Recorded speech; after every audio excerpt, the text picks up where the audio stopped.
So, about a few years ago, I actually didn't consider myself Christian.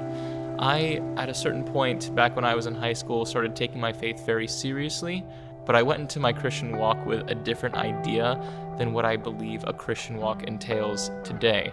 A lot of my original walk with Christ was very much emotionally rooted in the trauma resulting from my parents' divorce. And so I took it upon myself to have a personal responsibility to perform a certain level for God, for people, for the faith. And that affected me very much, where it made it very difficult for me to go about my day-to-day life, because I was like, my value is based on my performance. And if I don't have a certain level of performance, then man, God must not be connected with me. I must not know who God is. God must not be here. And at a certain point, that experience with God became very overwhelming, and I grew tired of it. So one night I was laying in bed, I think it was literally a couple weeks before my senior year of high school, and I said, you know what? I don't feel like praying. I'm just not going to pray.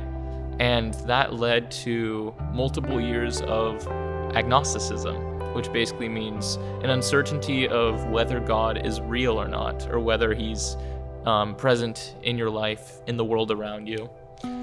And so for a while, I still went to church. I still hung out with Christian people. Of course, I grew up in the Adventist system.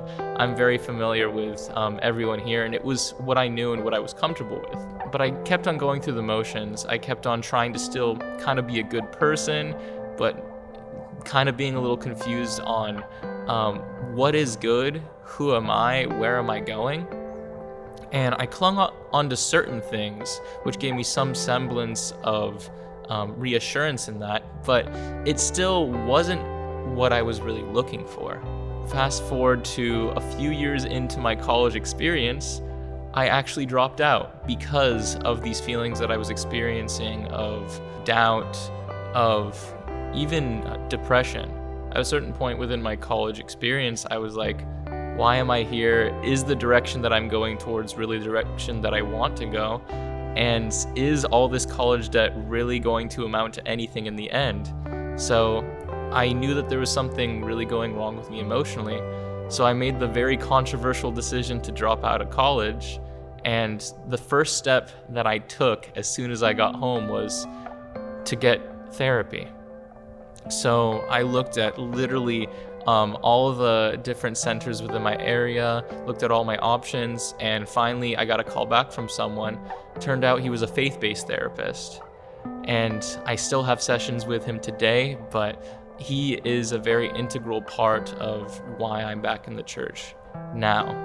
It was about a year of a process where I was having sessions with him, and he was helping me come to certain conclusions, and I started attending this church, the Pasadena church, and I developed a mentor figure in Byron Rivera, who's the current youth pastor here. And both of them were giving me a very similar message. The function of a human is relationship. You are loved just as you are, and nothing can change you being saved and you being viewed as loved in God's eyes. And to me, even though that's such a seemingly simple and fundamental Christian message, it blew my mind. God is present with me, and I can have faith that I am loved and that I can be content within his love, that his love is enough. His love is more than enough, in that he sent his son, and his son died on the cross for me and my sins.